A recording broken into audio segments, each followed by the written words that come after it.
After many weeks of teasers and trailers, and several months after the new generation film, the My Little Pony Make Your Mark Netflix special has finally been released. I went into this viewing with limited expectations, knowing full well that the MLP staff had a far smaller budget to work with compared to the film, while also continuing to build upon the world we've all known from Generation 4. The animation is certainly a lot more stilted with its movement, the colors are more muted, the backgrounds and special effects toned down, but I can get past all that if the story and characters are keeping my interest. And to some degree that was true. Honestly, I think Zip is becoming more and more intriguing in both her personality and her motivations with every new story. I'm rather glad to see that she was the main focus here. And I do want to see what else her more investigative side will unearth, particularly with all the questions each of the main five were asking towards the end of the special. I also very much like the idea of Hitch raising a baby dragon that he cannot yet understand, particularly if future stories have him seeking out where all of dragonkind went after generations of not being seen around Equestria. I also believe there's some potential with this unnamed villain shown at the end, particularly as to why she would have to wait for ponykind to bring magic back to the land again before she could act. But you may notice that I'm not really saying much about the story here, because it really is very standard, easy to follow, with practically no surprises along the way. We know that Zip is right about the crystals faltering, despite the fact that even her closest friends are being dismissive over her worries.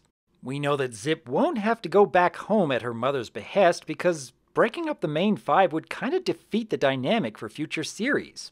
We know that Earth ponies will end up appreciating the presence of Pegasi and unicorns by the end, despite the fact there is a less entertaining version of Sprout to act as an antagonist. And speaking of, I think they did Posey a bit of a disservice here.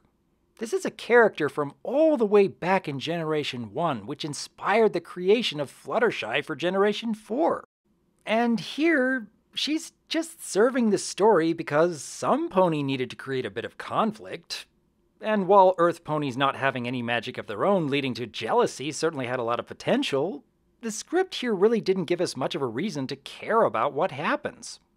I was honestly more interested in those tiny bits of new lore towards the end of the special than anything else. With that said, however, I don't for a moment think this is a terrible special for the My Little Pony series.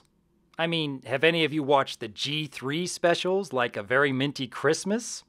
That was a real chore for me and Josh to get through years ago, and I don't consider Make Your Mark to be anywhere near that shallow. At the same time, I don't find any reason for me to go back and watch this again.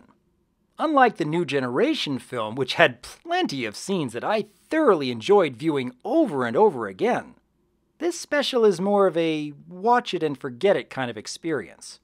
Perhaps worth a single viewing if you're already a fan of the G5 characters and world.